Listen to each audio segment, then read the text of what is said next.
అందరికీ షలోం. అందరం కలిసి ప్రార్థన చేసుకుందాం. దయగల తండ్రి, కరుణగల రాజా, కృపా సత్య సంపూర్ణుడా, సర్వ సృష్టికర్త మా అదోనాయ మీ ఘనమైన నామముకు స్తుతులు స్తోత్రాలు చెల్లించుకుంటున్నాం తండ్రి. ఈ ఉదయకాల సమయంలో నీ వాక్యమును ధ్యానించిన వాక్యమును మా హృదయంలో భద్రపరుచుకొని తగు రీతిగా మా మార్గములను నీతి న్యాయములు జరిగించడి వైపు మా మనస్సులను మా హృదయములను మరలుగొలిపి తండ్రి నీ నామ మహిమార్థమై మమ్మల్ని ఒక పాత్రగా నిలవబెట్టుచున్నందులకై మీకు వేలాది స్తుతులు స్తోత్రాలు చెల్లించుకుంటున్నాం తండ్రి. మరి ధ్యానించబో వాక్యము మరవకుండా చరిత్రనైనను అందులోని మర్మములను గ్రహింపు ఆత్మను వివేకం గల ఆత్మను ఒక దయచేయమని ఈ మా మనవులు మా రక్షకుడు విమోచకుడు యెషువా మెస్సీయ నామమున అడిగి పొందుకుంటున్నాం తండ్రి. ఆమేన్.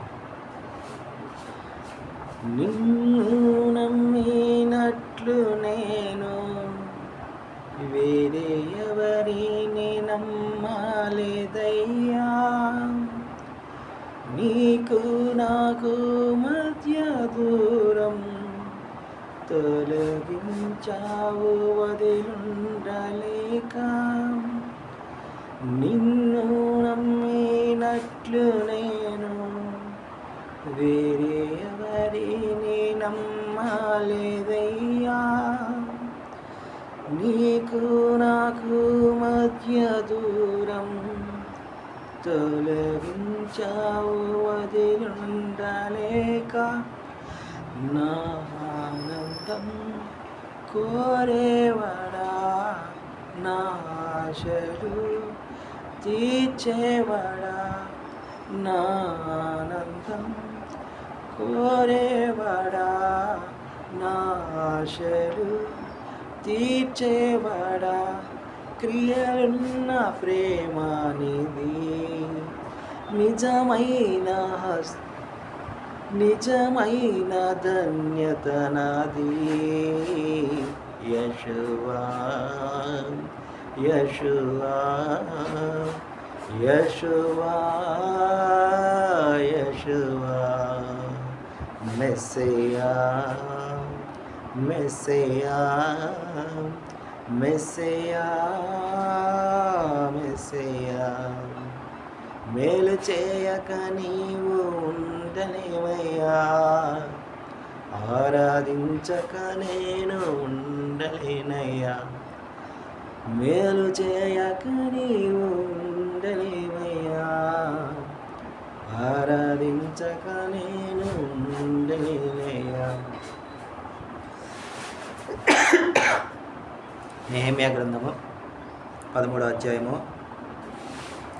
4వ వచనం నుంచి మనం ధ్యానించుకుంటూ ఉన్నాం. ఎలోహిం మందిరపు గది మీద నిర్ణయింపబడిన యాజకుడు ఎవరు? ఎల్యాషీబు.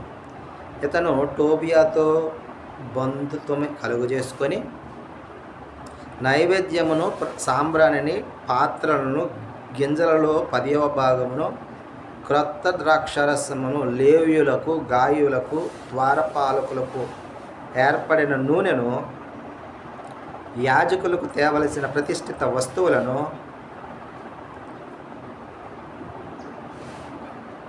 ఈ వస్తువులకు ఒక గొప్ప గదిని ఏర్పాటు చేసి సిద్ధం చేసి ఉండగా ఆ సమయంలో నెహెమ్యా నేను యెరూషలేములో లేను. ఎందుకు లేను? బబులోను దేశపు రాజైన అర్తహషస్త ఏలుబడి యందు 32వ సంవత్సరము నేను రాజును దర్శించుకొని కొన్ని దినములైన తర్వాత రాజును వద్ద సెలవు పుచ్చుకొని, అంటే రాజు వద్ద ఉన్నాను. ఆ సమయంలో యెరూషలేములోని ఎల్యాషీబు టోబియా ఈ యొక్క కీడంతా చేసిన కీడును తెలుసుకొని, ఏం కీడు అంటే యాజకులకు రావలసిన, లేవీయులకు చెందవలసిన, ద్వారపాలకులు చెందవలసిన అశ్వేచ్ఛార్పణలు కానీ, నూనె కానీ వారికి రాకుండా వీరు చేశారు అనేది ఇక్కడ కీడుగా ఎంచబడింది.